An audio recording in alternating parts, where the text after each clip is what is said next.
Welcome to Ahead of the Game, a podcast brought to you by the Digital Marketing Institute. I'm your host, Will Francis, and today I'll be talking to Stephen Roberts all about GDPR, data protection and technology.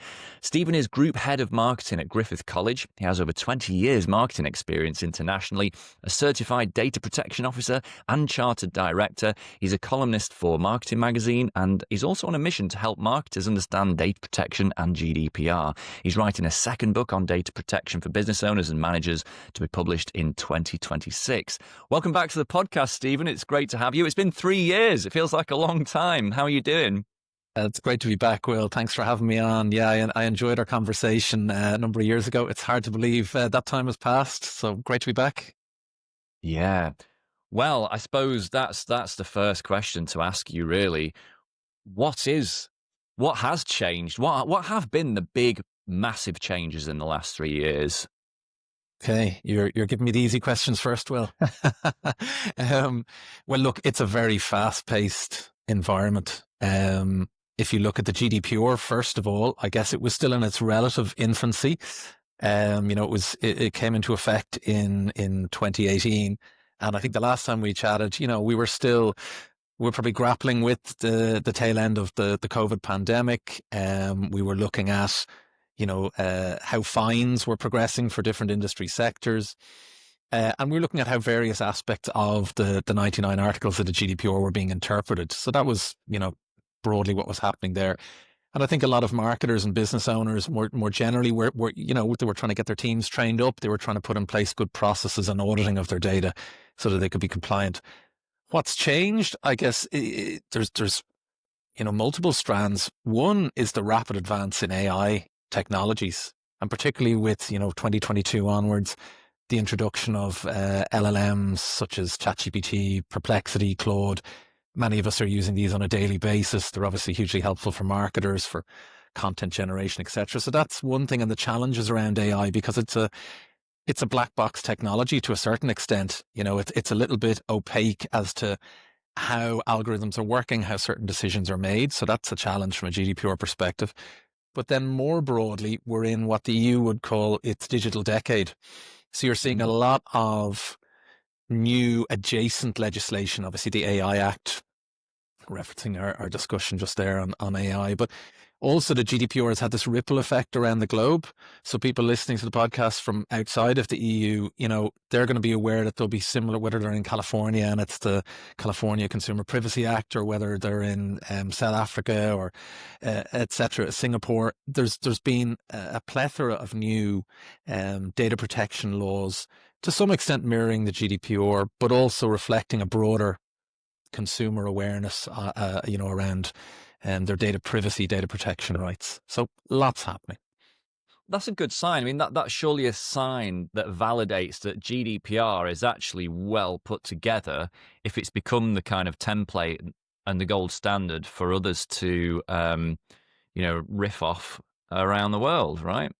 Yeah, I think so. I think it is setting that kind of gold standard. There are challenges, I guess, where you would see jurisdictions like the US or the UK maybe positing that it's creating some headwinds around, the chance for innovation, particularly around AI technologies, for example. But I think, broadly speaking, it has set a standard that, certainly I would feel is a useful one for other jurisdictions around the world to benchmark against, because it does protect people's data and provides a kind of a flexible model, because it's principle based at a time when data is at the heart of the modern economy. So I think it's very timely.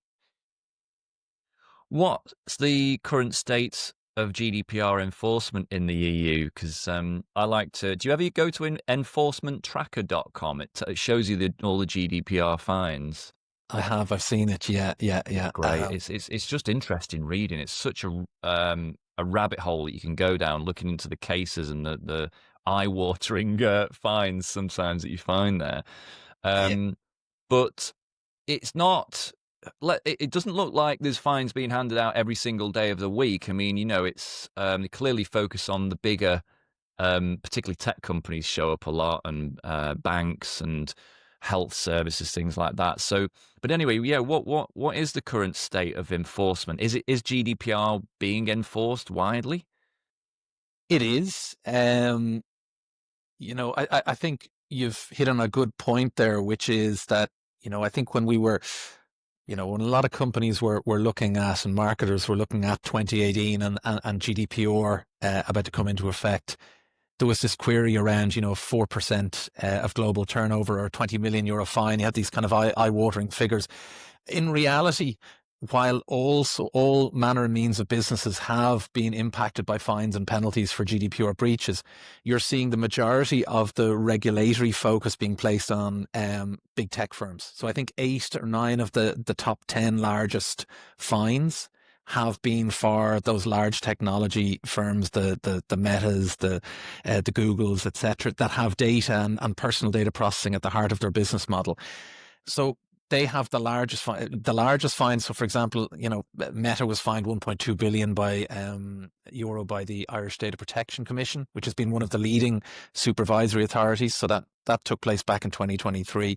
But for an average business that isn't of that scale and that isn't processing that volume of data, they're still being fined and penalised, but it's much more in the context or prorated to the size of that business. So it might be in the thousands or the tens of thousands rather than, larger sums. But they don't necessarily catch the headlines the way the multi-million and billion euro fines do.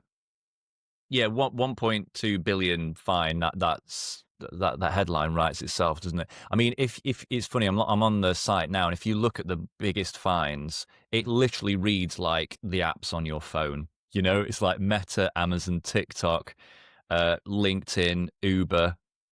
It's funny that, isn't it? WhatsApp, Google, and I suppose, what does that say about how well our data is being looked after by tech companies? Yeah, and it's an interesting question, and you've got different cultural approaches. So my sense is that in the USA, and maybe it's changing with younger generations, but there's more of a willingness to have that transaction, personal data provided in exchange for a service. I think in the EU, in Europe more generally, where there has been maybe that culture, particularly if you think of Eastern European and Central European states, where there's been that culture of surveillance and the use of people's personal data historically, I think there is more of a natural tendency to put guardrails around it and to try and protect data privacy more. So I think Europeans may be slightly less willing to make that transaction than, let's say, the US. But at the same time, yeah, it's a challenge. People are obviously very much willing to use these services and get a lot of benefit and value from them. It's just, how do we put guardrails in place and recognize? I mean, there's probably a little bit of a detour here, but there's a broader discussion around in an individual control model, which the GDPR is, which tries to give you and I as much control over our data privacy rights as possible. Yeah. And is that realistic, particularly with the complexity of modern technology? How can you reasonably expect someone to assess how their data is being used and processed? And that's noting that some of the language that's used on these sites and platforms you've mentioned is very legalistic at times. It's hard to interpret.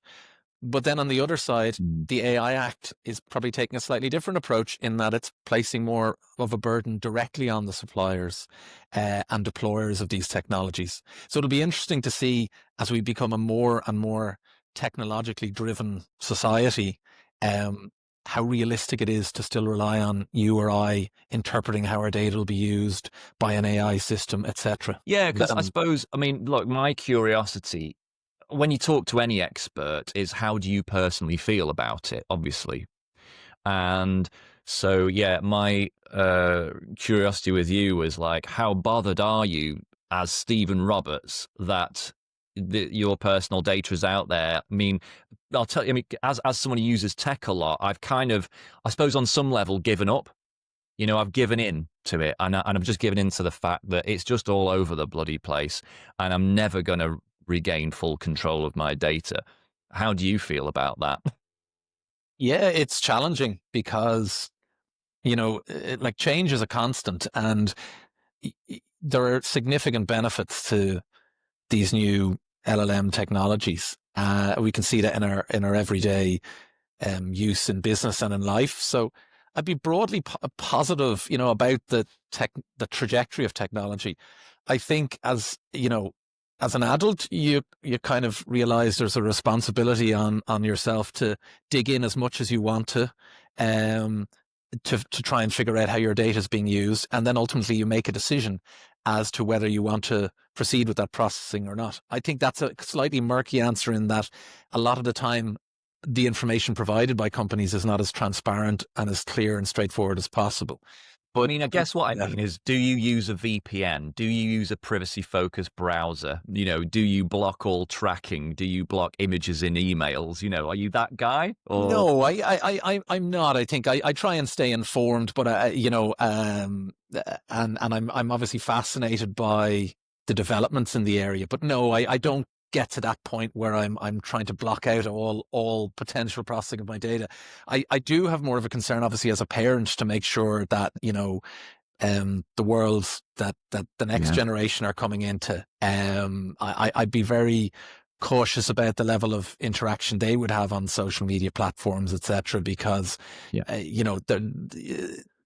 the awareness or ability to kind of reflect on how their personal data may be used. That's one thing for someone at adulthood to make that mature decision. But I think it's very tricky for minors. Oh, yeah. Yeah, absolutely. Okay, well, let's talk about AI. So the EU AI Act came into effect this year in August. Just tell me what all that's about. Sure. I mean, essentially at its core, it's product safety legislation. So it's trying to make sure that there's guardrails placed around the use of AI technologies within Europe, within the EU. And it works on a risk-based classification from prohibited down to kind of very, very minimal risk. And most of the attention is placed around high risk. So, for example, AI technologies that might be involved in the use of, filtering of employment CVs, for example. So there could be a legal effect to that, or education, access to education, those types of things. So it's trying to place guardrails around that, and it's trying to make sure there's a human in the loop for certain decision making. But it's not the new GDPR. If the technology is processing personal data, the GDPR applies. So there's some elements of overlap, but it hasn't replaced GDPR. And I think maybe that's a little bit of confusion amongst marketers and others, because you're seeing such a range of new legislation coming through from Europe in particular. It's hard to keep up with. But really that's at the core of what the AI Act is, trying to place guardrails around how this new technology is going to be used within Europe by suppliers and people deploying the technology as well. Who does it affect most? Is this really something businesses need to worry about, or is it certain kinds of businesses? It affects us all in terms of any companies that will be using and deploying AI technology. But back to when we were talking earlier in discussion, the most or the heaviest emphasis is placed on the suppliers of these technologies. But for any company considering using an AI platform or an AI technology in their business, there's going to be a requirement on them to undertake, obviously from a data protection perspective, a data protection impact assessment to see how is personal data being used, how is it being used, are there particular risks, can you put mitigating actions in place to offset those. But also there's something called a fundamental rights impact assessment, which is kind of complementary to the data protection one, and that looks at more of those impact on EU citizens' rights from the use of technology, particularly around high-risk systems that we talked about, education, transport infrastructure, those kind of essential services, recruitment. I mean, I think the kind of issue with that, from my experience, is that whatever system you interact with these days, has some AI component. Like every tech product is like now with AI, and Yeah. so any system that holds data is quite possibly processing that data with an LLM like GPT or Claude or Gemini. And so, I think about that. Like, think about meetings, right? I mean, Hmm. mostly now when you have a Zoom meeting or a Google Meet meeting with someone online, someone in that meeting is transcribing that meeting with an AI assistant. Sometimes, obviously, because it joins the meeting. Often these days, not obviously. You don't know that it's being recorded and transcribed. So, attendance to any meeting now, everything they say is going off to OpenAI's servers or Google's servers to be. Do you know what I mean? And I can even see in a school system, maybe a school is just naively using an Excel spreadsheet to process pupil data, and they use Copilot to tidy that spreadsheet up. And of course, that data's all gone to either Anthropic or OpenAI's servers or Microsoft servers and processed by AI and maybe used to train the model. And that's my kid's data. So it's, we can't expect, a teacher or someone to be expertise enough to understand that and to know what's going on. They just think, oh, there's a cool new feature in Excel that makes life a bit easier. So I don't know how we can control that. Yeah, What do you think about that? it's very challenging. I mean, I think we've all seen, but the kind of minuted notes from Zoom, for example, have gone from, in my opinion anyway, they originally were very poor. You're unsure of the benefits of it to Yeah. extremely accurate now, more generally. But I think it's about having for marketers, for organizations, I think it's about having a policy in place and giving people an understanding as to when that can be used. Is there an opportunity for somebody to object? Will they know in advance? So I think providing some kind of clarity. Obviously, yes, there's a broader piece around the information being sucked into different systems and being used and processed in whatever way. But in terms of practically how it's being operated within the business, I think having a policy in place and having clarity at least gives people some sense, because I think obviously, sometimes people come into meetings and they're unaware that the recording is taking place, and Mm. you can have other people who are invited in and haven't made it in. A discussion happens in that room, but then everybody gets the notes at the end of it. So there's potentials for breaches of confidence, people having an Yeah. assumption that they're talking in a private space. It is Yeah. difficult. I think the real challenge is when you have no policy and no process. That's when things get a little bit Wild West. So that'd be my approach. It's not perfect by any means, but at least putting some structure in place within your own organization allows people to have a little bit of comfort as to when it can and can't be used and the expectations. True. I mean, my next question is going to be like, what advice would you give to someone building a policy? But of course, and I'm not being, I'm not Mm. making a joke or anything, but they could use ChatGPT, right? They could use something like that. Would be probably very useful for building this documentation and sort of creating a bit of a process for implementing it, perhaps. But what advice would you have to someone who wants to do that at their business? Yeah, well, look, my starting point would be having any policy in place is better than operating within a Okay. vacuum. And the best advice that seems to be out there at the moment, which I would agree with, is get a basic policy in place, get broad buy-in across the business from stakeholders, and then iterate it over time, because we're not dealing with something that's static. This is a very fluid area. The technology is developing, people's use of it is developing. This whole area of shadow use of AI, where um, business units, individual professionals are trialing AI products. In one sense, you want to welcome that openness to change and development, but at the same time, there is a potential for data breaches and other issues around it where it's being used outside of an actual formal structure. So I think get a basic policy in place that at least gives some clarity to people, and then iterate over time. And in terms of getting a sense of where your business's current status quo, undertake an assessment, see what tools are being used currently. Are they processing personal data? What type of processing is taking place? And then build from there.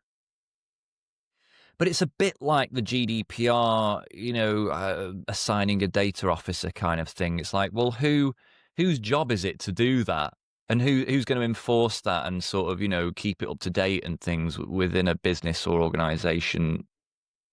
Yeah, this is a real challenge, Will. And I think, for better or worse, a lot of the burden and the challenge of this is falling on compliance and in-house legal teams. And that's obviously where you're dealing with an organization that's of a sufficient scale where it has that. Where it's an SME, it's a handful of key managers, maybe even the business owner, trying to grapple with all of this and working with third-party expertise. So I think, well, let's look at it from the context of managers and senior leadership. I think they need to be conscious of the increased compliance and regulatory burden that's been placed on their business and on their staff. And I think they have to resource that accordingly. And that's going to be a moving target over time as new acts and regulations come in. I think it's particularly challenging for businesses that have a footprint both within the EU and then in other jurisdictions, because as we mentioned at the outset, the GDPR and presumably now the AI Act is having a ripple effect globally.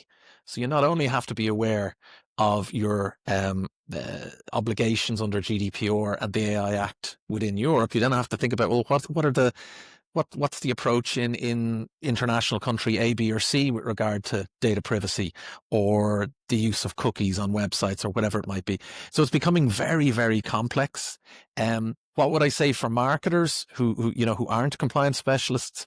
Try and identify a data champion in your team if you can, somebody that's interested in the area, somebody that keeps track of it, somebody that maybe engages on a regular basis with the legal and compliance teams and maybe external expertise when that's there.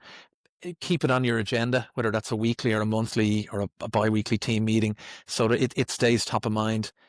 Get the basics right. I know when we chatted previously, you can get caught up if we look at just GDPR.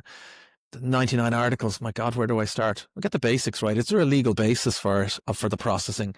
And are you adhering to the 7 principles? They're 2 pretty good pillars to work from. And then training. I think a lot of us went through a lot of training and also auditing of our data back in 2018. That's a long time ago. There's a lot of churn in the marketing profession, for example, but across businesses generally. Keep training your existing staff and make sure there's robust training for new staff, because one of the key issues is most of the breaches that are happening are still down to human error. It's up to 90% of breaches people estimate are coming from human error. So get the basics right and build, a bit like we chatted on the policy a few minutes ago with AI. You can't aim for perfection straight out of the gate, but having something and developing it over time is the way to go. Yeah, because it's like some of the issues we're facing now do seem to be an amplification of the issues around data before GDPR.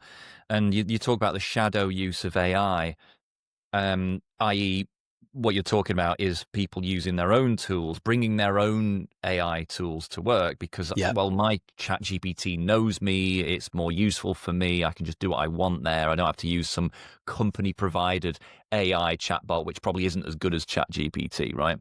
Correct. And we had exactly the same thing. I remember the same thing breaking out in organizations 15 years ago, people starting to use Dropbox to store or Google Drive to store their work because it was just easier, but the company sometimes would freak out because they're like, oh, well, that's not supposed to be in those places. Or, connecting their iPhone to the company email because the Blackberries were really hard to use and a pain. And I suppose it's easy for that to become a bit like herding cats, isn't it? And trying to just rein everyone in and get everyone to do things the way we need to do it to stay compliant. But it just seems, like I say, so much more amplified and more important, I think, than ever. Yeah, and in the absence of a policy, what you'll have is different risk appetites and risk profiles across the business. Yeah. So you could have people on the commercial side, the marketers, the sales people, etc., saying, there's huge productivity benefits here. There's opportunities for the company to grow.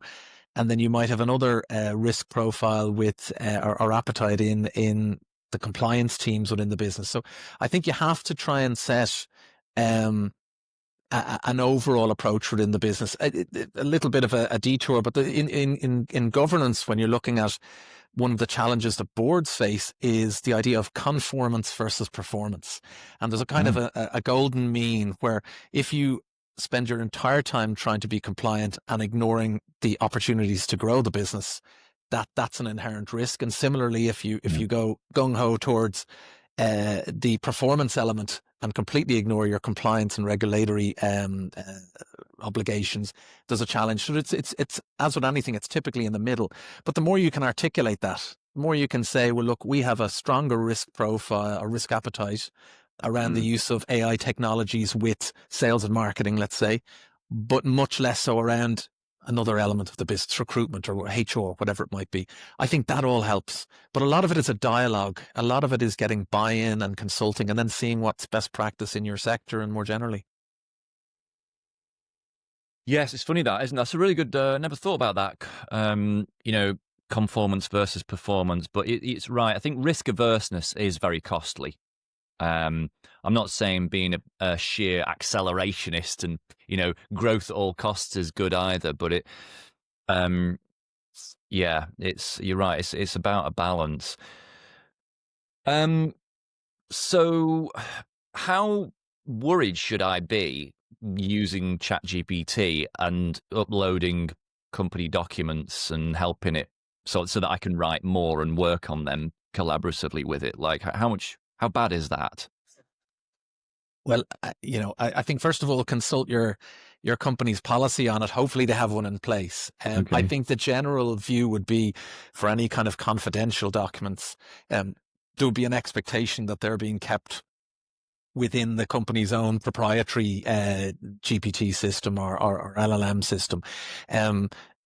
Seek advice. If somebody's listening to this thinking, gosh, that could help me turn around this report very quickly for the board or senior management, seek advice and guidance on that, because that is that is an area where somebody could suddenly find they're facing disciplinary action because they've unwittingly or with the best of intentions tried to find a shortcut using ChatGPT or something else. Is there a rule of thumb here, like don't put anything into ChatGPT that you wouldn't email to someone outside of the organization or that you wouldn't make public? I mean, what's the... I think that's not a bad rule, Will, really. Yeah. I don't have a specific rule of thumb, but the general best practice is exactly that. If it's not something you would typically share outside of the organization, or particularly if it's commercially sensitive or a confidential document, I think the trade-offs between using your own internal version of a ChatGPT, which has those guardrails around it, which your own IT team would have been putting in place,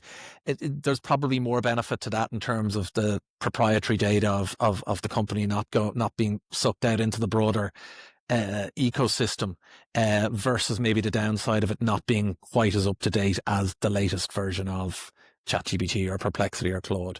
So I on that instance, I would tend towards a little bit of risk aversion there. Of course. And look, offline LLMs are getting better all the time. You can use a tool I use, LM Studio. It's a very popular tool and it's free, it's open source. And on that, you can run the latest completely secure and offline AI models from Google, Meta, IBM, etc., DeepSeek, and they don't have access to the internet.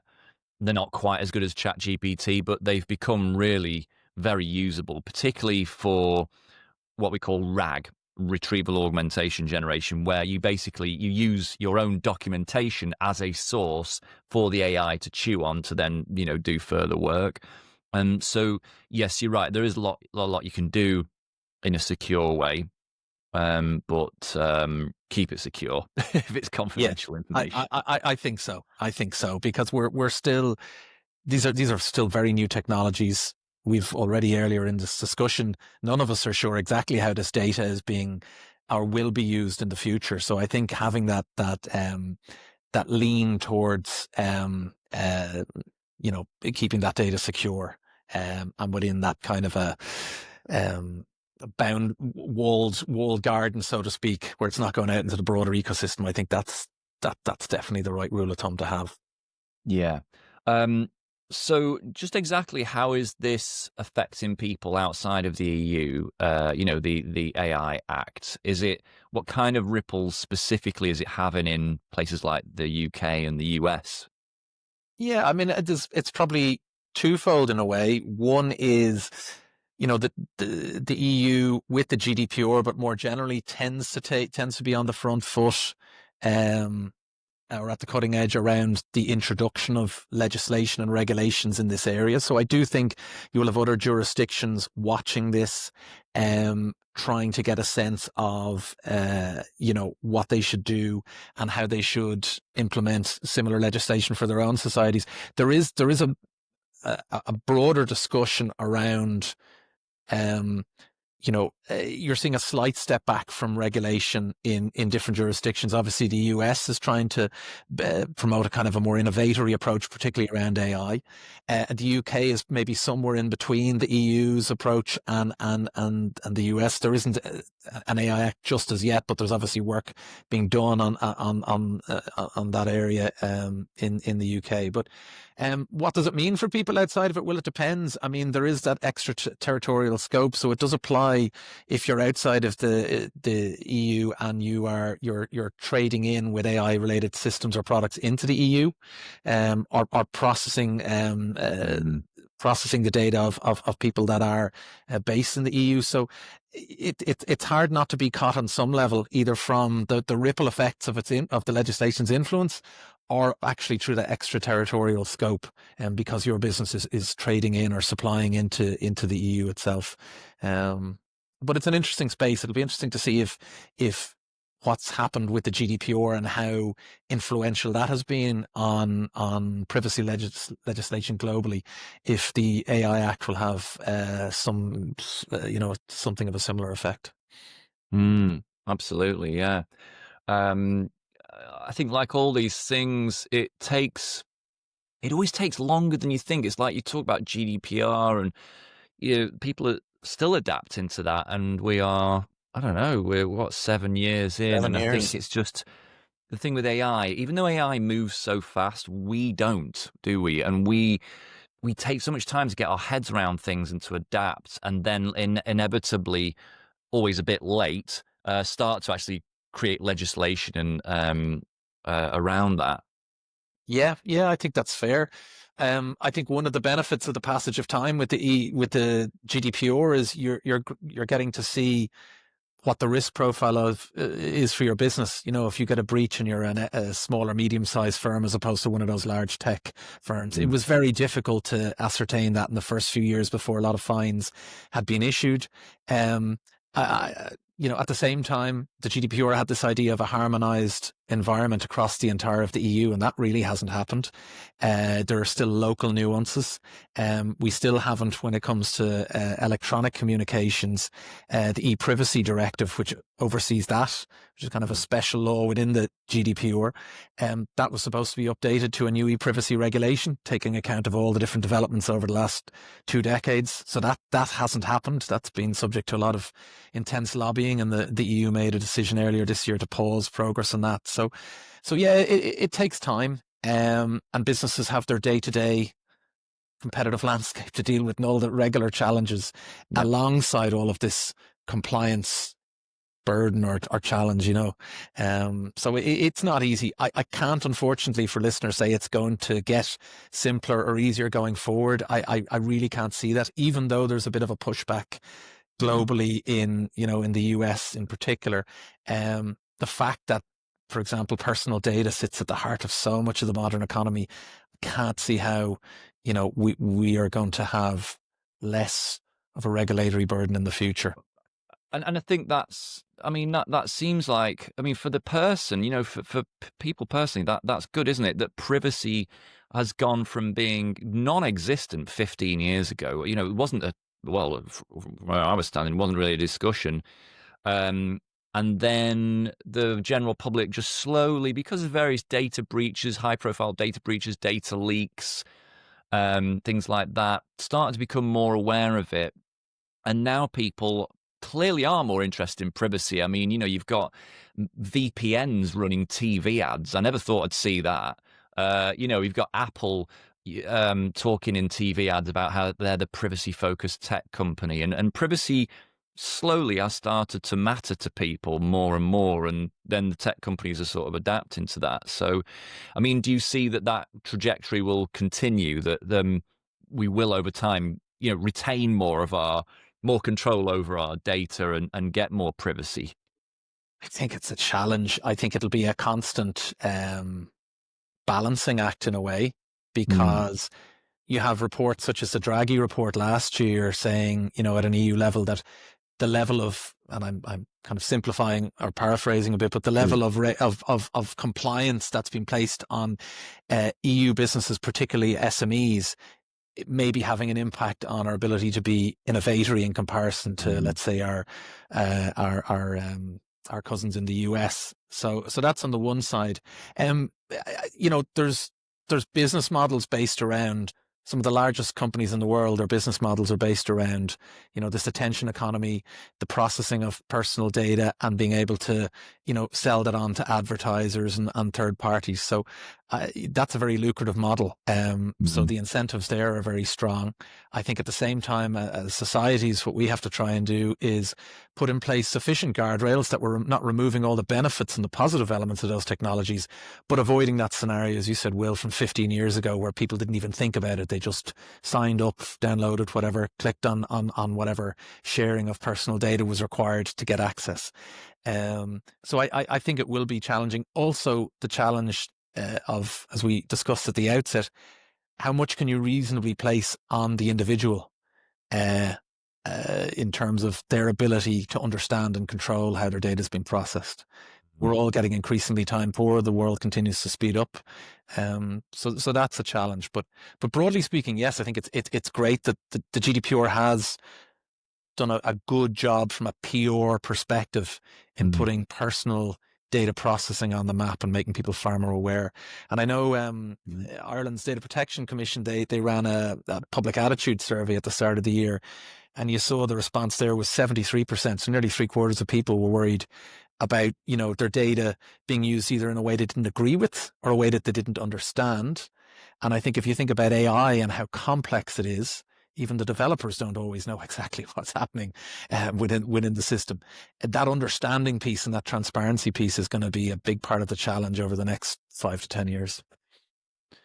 Yeah, it feels like at some point in the future, maybe I'm being optimistic, but maybe AI companies will have to be a bit clearer with that, with your average consumer. I think, because again, I think it'll just over time, they'll become a bit more curious and careful, perhaps. Are there any tools, platforms, or processes that you could recommend to our listeners working in businesses to stay aligned with the various regulations in their region and around the world? Yeah, and I'm conscious there'll be listeners in organizations of all different sizes and with different access to levels of resource. But I mean, I think I'd probably approach it the most from a process perspective. So if you can identify data champions and maybe not AI champions, but people that are aware of legislative changes, just have an interest in it in general, and can communicate that back into their own teams or business units, I think that's very helpful. As we mentioned earlier, keeping these things on the agenda week in, week out, so that they don't get superseded by other priorities. I think that's helpful. Getting the basics right, going back to things like training, making sure that there's, from a data processing perspective, making sure you're adhering to the 7 principles of GDPR, but also that there's a clear legal basis. You're covering an awful lot of ground if you've got that in place. The training is really critical, I think. So many breaches, for example, happen on a Friday afternoon, where your mind is starting to turn towards the weekend. Maybe your energy levels are a little depleted versus a Monday, and you want to get that email off to 1,000 contacts off your desk or whatever it might be, and it goes in the CC rather than the BCC, and then you've got a real issue around a data breach. Making people aware that that there are times when you're more vulnerable to those types of mistakes. having a second reviewer in place, maybe holding off until Monday morning. There's really simple, practical things you can do. I think the other thing is knowing what data you have, conducting that audit, but not having it then just, it has to be a living document and process, because we're all, as marketers, the amount of access we have, I think, was it 14,000 different digital platforms we have access to? That Chief Martech report that happens every year. I think that was the most recent figure I saw. Get expert advice if you need it. If you're a small business, there's lots of third-party expertise rather than trying to recruit a full-time compliance person. And the one other thing I'd say from a marketing perspective, the record retention schedule. I know it sounds a little bit boring, but how long are you going to hold the data for? What's the purpose of the processing? And what processes do you have in place to delete it or remove it at the end? Simple things like that kept up to date, hugely important in being compliant. With AI, have a policy, be prepared to iterate, give people a sense of the risk appetite within the business in terms of how AI might be used, give people a sense of practical things like, the Zoom recordings that we mentioned earlier, or whatever platform you're using. Those type of practical tips are what helps the most at the coalface. No, that's great. What you've just said is a really neat playbook, actually, or a checklist, or a to-do list to help people. That's very helpful. Thank you. It's funny, the one about keeping hold of data. I think a lot of businesses do sleep on that, and I think because isn't one of the directives of GDPR that you only keep the data that you need to provide the service you provide? And so, but people sort of amass like people's addresses and phone numbers and emails and God knows what, and you probably don't need a lot of it. And certainly 5 years down the line, probably should just delete it altogether. Or what is the window? How old? Well, it really depends. What's the purpose that you obtained it for? What was the legal basis? And are you still using it for that purpose? Was that what the person consented to? Was that what was covered in the contract or the other legal basis? But I think you've really hit on something there, Will, in a way. I think as marketers, we can probably reflect back in a time where just how big was your database of for direct marketing? And just the KPI was, oh my God, yeah. And really, I guess GDPR has put a bit of manners on us as marketers, and we've had to say, okay, are most of those cold leads, have we consent, or have we a valid legal basis? Why are we holding on to them? Because if the purpose for which they were, that processing purpose, if that's now finished, we're now holding on to a whole lot of people's data, possibly without a legal basis. God forbid there's a breach for some reason. So it's changed that dynamic very substantially, and it's moved also towards data minimization. So if I only need your email for a newsletter or whatever it might be, I don't need your mother's maiden name, and I don't need date of birth, and I don't, So I think trying to get people thinking in that almost less is more, rather than that more is automatically better, that we maybe used to have as marketers. Well, yeah. And I mean, another question, actually. What do you think about data enrichment tools? There's a big booming category, for anyone who's listening who doesn't know about this. The big booming category of tool, it's adjacent to CRM, and it's called data enrichment. And sometimes this is baked into CRMs, where basically if you've got someone's email address, because now we've got AI that can crawl the internet and can actually, gather messy inputs and make sense of it. If you've got someone's email address, it can work out which company they work at, what their name probably is, and then start piecing other bits of information like what their phone number probably is. And then really you started with someone's email address, and now you've got 20 data points on that person. And people are really gobbling this up, in marketing. These tools are becoming very popular. What do you think about that? I mean, look, as a marketer, it's fantastic for profiling and for the ability to be more targeted. These are all really helpful in our day-to-day jobs. But I mean, going back to from a GDPR perspective, well, is there transparency that this is being done? Is there a clear legal basis for obtaining it? Are the people aware that their data is being used? Are we informing them of that? So I think that's where the gray area kicks in. I obviously having the more targeted and personalized your profiling is, the better. But if it's being done unbeknownst to the individuals involved and done at scale, Well, it is. That's the sell. that's the That's the concern, USP isn't of these it? products. Yeah. So I guess the question is, is there a legal basis, a clear legal basis for how that's being obtained? And if there is, then absolutely fine. But it would strike me that that's the challenge from a GDPR perspective, without knowing the individual platform concerned and how each one of them manages to aggregate that. If it's all publicly available, perhaps, if it depends. And there tends to be a slightly different approach with B2B marketing, where it tends to be, there's a kind of a generally accepted rule, not across Europe, but certainly in the UK and Ireland, that if you're contacting someone at their business email with information that directly relates to their, the type of work that they undertake, that there's a kind of an opt-out basis rather than an opt-in. So it really depends what type of data we're talking about as well. If it's B2B data, it might be a little bit more wriggle room, but again, it's all the truth of it's all in the detail, and I would go back to what's the legal basis on which this is being obtained, I mean, is anybody going to knock on my door and check this stuff? Am I going to get a knock on the door and audited on what data I'm keeping? Depends what you're doing, Will. That's what a lot of people on my courses ask me that. Yeah. Like, I'll talk about GDPR, and a lot of people will say, well, is anyone checking? I mean, am I ever going to get audited on this? Well, look, there's businesses of every scale have been impacted by data breaches and have been penalized. And we said the penalties aren't always in the millions, but there can be tens of thousands or thousands. It's still a lot if you're a small business, or and you're taking account of that. Another impact, which I know Ireland's data protection commissioners talk about quite regularly, is their ability to apply penalties outside of the actual fines. You might be prohibited from processing particular data for a while. That could be even more detrimental to your business. Is it likely? It really depends. Depends on the nature, the financial, if you're in the financial sector, the healthcare sector, the type of data processing you're doing, there could be a higher likelihood.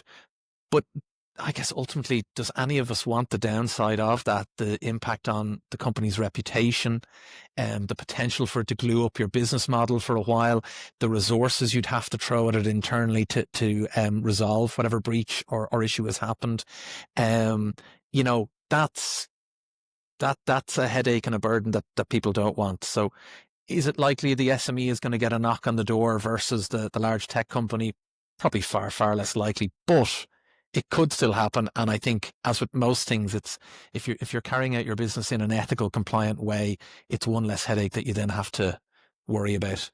And it sounds to me what you're saying is that it's unlikely, but if there is a data breach and a customer flags that up, then it starts to become really likely that it'll be looked at. It really does. It really does. Using Well, and then your data, and then if it turns out you're doing it irresponsibly, then that's when we're going to find out. Exactly, and it's like pulling on a thread, isn't it? Have you a record of processing activity? No. When was your last audit of your data? Okay. Have you trained anybody in data protection? Yeah. Are you responding to access requests within the 30-day limit? The whole thing can snowball quite quickly. So, again. There's a perfect kind of city on a hill you can kind of aim for, but the reality is have the right intentions in place. Yes. Build that culture step by step. That's probably easier in the long run than businesses hoping that knock on the door doesn't come, and then having to deal with all of that snowballing when it does. Yeah. Right. Well, we're coming to the end of our time chatting. It's been absolutely fascinating. There's loads I could ask you, to be honest, about this stuff. One question you may remember 3 years ago, one question we always like to ask at the end, and it may be that you slightly obviously repeat or just encapsulate or summarize things we've talked about, but what are your handful of top tips you would give to anyone listening trying to navigate these changing AI and GDPR regulations? Sure. Yeah. And I know we've probably covered a few different aspects over the course of the podcast, but Maybe I'd suggest maybe three things in particular, three takeaways. The first one is, and I'm probably particularly with AI in mind, keep data privacy in mind from the outset of projects. There's a very useful tool called the Data Protection Impact Assessment. So you get an initial set of approximately 12 or 13 questions to see if there's a particular risk around the processing that's going to happen. Typically, if 2 or 3 of those are yes, you then move to a full impact assessment. But that's an opportunity at the start of a project to implement data protection by design and default, and to see what the risks are and to put mitigating actions in place, rather than halfway down the completion journey of a project having to roll it back or, delay it. So that's the first thing. That's very practical. And that applies whether we're talking about an AI tool or we're talking just about data processing more generally with a particular project. And how do I do that assessment? There's various free templates. There's no one template that everyone uses, but I mean, there's plenty of free templates available on the web. And really, what I know, the ICO, for example, in the UK, Information Commissioner's Office, they have some very good templates there. I know that's probably going to be aligned more to UK GDPR than EU GDPR, but still very, very helpful. And that's a process. Then a lot of it is about consultation with the various stakeholders involved. So it's a process. It's not perfect, but it means that privacy is being considered throughout a project's life cycle. The second one, regular training. You just can't get away from it. There's all sorts of nuance and sophisticated elements of data privacy, but you're only as compliant as your least trained member of staff, whether that's someone who's just joined, whether that's someone that's been there many years and just haven't had refresher training in a while. Yeah. And then the third one is balance. So that conformance versus performance. Try and figure out what your company's risk appetite is around the use of AI, the use of data processing, and have clear policies and guardrails in place that can actually give guidance to people. Most people are approaching these things with the best of intentions, but they need to be given guidance and that AI policy, for example. We know we're going to have to iterate it over time, but at least you have something that you can develop and work with and works as a baseline. So those are kind of three takeaways I'd have, Will. Obviously, it's such a broad area. But that's good. Yeah. Just trying to, give some nice takeaways, some nice tips for people to leave the episode with. Well, look, thanks so much for your time. Like I say, we've learned a lot, as we always do, chatting to you. I hope we can chat again soon. We won't leave it 3 years next time. Just remind people where they can find and connect with you online. Sure, yeah. So obviously, Stephen Roberts, I've a LinkedIn, my LinkedIn page, and then obviously keep an eye out for the data protection book coming out in 2026 with Claris Press. I think there'll be some really good insights that we can probably maybe build upon a lot of what we've discussed here. So hopefully people found it helpful, and great to be talking to you again, Will. I really enjoyed it. I think we should chat again when the book's out next year. How's about that? Absolutely. I'll put it in the diary. Great. Right. Chat then. Thank you. See ya. Thanks, Will.